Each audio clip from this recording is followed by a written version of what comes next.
नमस्कार, आपके साथ मैं हूं दीपिका। प्रिंस नरूला और एल्विश यादव की कभी बनी नहीं रोडीज में, ये हम सब ने देखा। और हमेशा कोई ना कोई झगड़ा होता रहा, हमेशा दोनों के बीच में अनबन होती रही। और कई बार फैंस को ऐसा लगा कि प्रिंस नरूला ओवर रिएक्ट कर रहे हैं। एक्चुअल में एल्विश का आना वो हजम नहीं कर पा रहे हैं। एल्विश यादव जब से शो में आए थे तब से ही प्रिंस नरूला कहीं ना कहीं निशाना साध रहे थे।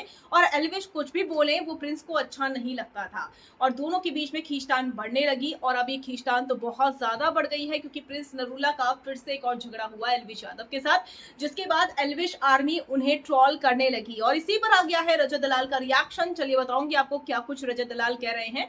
वेल, अगर आपने सब्सक्राइब नहीं किया है तो जल्दी से कर लीजिए ताकि सारी की सारी लेटेस्ट खबरें आप तक पहुंचे जल्द से जल्द।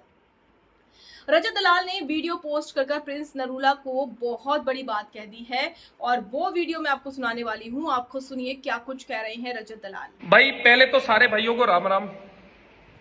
बहुत कोशिश कर रहा हूं कि मैं किसी भी ना कंट्रोवर्सी से बहुत दूर रहूं, पर मजबूरन मेरे को वापस से बोलना ही पड़ रहा है। बोलना भी इसलिए पड़ रहा है क्योंकि वो मैं ही था जिसने दोनों के बीच में सुलहनामा कराया था। इवन दो एक चीजें कभी बाहर तो आई देखिए इस तरीके से। पर अभी जो एक फेक नैरेटिव सेट करा जा रहा है ना कि हम प्रिंस तुम्हारे नरूला एरिया में आ गए, और तुम्हें एल्विश दबा को के चले सपोर्ट गए, किया कुछ है। नहीं हुआ। हमने कभी भी आपको गुड़गांव नहीं बुलाया। आपने अपने दोस्त के होटल पे हमको बुलाया, लोकेशन हमारे पास आई, जहां पहले मैं पहुंचा और फिर एल्विश अपने 3-4 लोगों के साथ पहुंचा। वहां जितने भी लोग मौजूद थे ना, हम सब इवन तो जानते उसमें से हैं कुछ कि मेरे एल्विश भाई हैं, यादव कुछ और नोन रजत है, के बीच का बॉन्ड कैसा वो है, दोनों आए एक दूसरे आपकी का तरफ बहुत से साथ थे। देते हैं।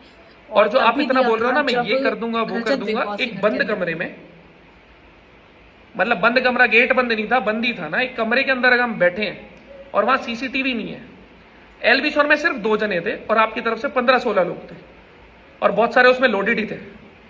अगर वहां भी हम खुल के बोल रहे हैं ना कि कोई उंगली तो लगाओ, तो ये चीजें मत करो। अगर कुछ करना होता आप वहां कर लेते। आपने वहां पे एक प्यारी सी वीडियो बना ली, भाई हैं, सब खत्म हो गया। अब मौका अलग देख के आप उसका फायदा उठाने की कोशिश कर रहे हो। देखो, मैंने चोट खा रखी है प्रशासन की, एल्विश ने भी खा रखी है, आपने अब तक खाई नहीं है, तो आपको ऐसा लग रहा है कुछ होता नहीं है। देखो भाई, आपका भी एक परिवार है और हमारा भी एक परिवार है, उन पे ध्यान दो बजाय इन सब चीजों में पड़ने के।